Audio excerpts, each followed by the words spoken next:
তাআলা অটোমেটিক জ্বালায়া দিছে। লিল্লাহি তাকবীর।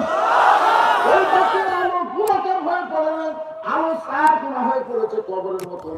আবু যর গিফারি কোদাল দিয়ে কবর খনন শুরু করে দিলেন। কবর খুঁড়তে খুঁড়তে এক সময় আবেগে বলতেছে, কবর রে তুই কি জানিস না কবর দিনের বেলা কবর না করে এই রাতের বেলা কেন কবর খুঁড়তেছি?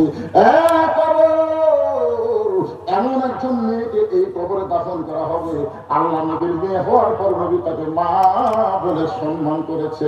কবরে খবরদার বেয়াদবি করবি না। তুই কি জানিস যে কবর এমন একজন মাকে এখানে রাখা হবে যার দুইটা সন্তানকে আল্লাহ জান্নাতের যুবকদের সর্দার ঘোষণা করেছে।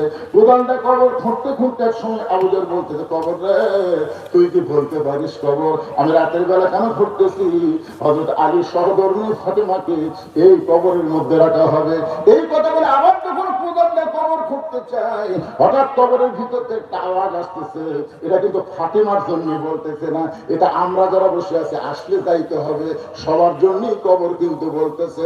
কার মা, কার মেয়ে, কার বিবি, এইটা কবর দেখবে না। আমার যদি ভালো হয় কবর জান্নাতের বাগান হয়ে যাবে।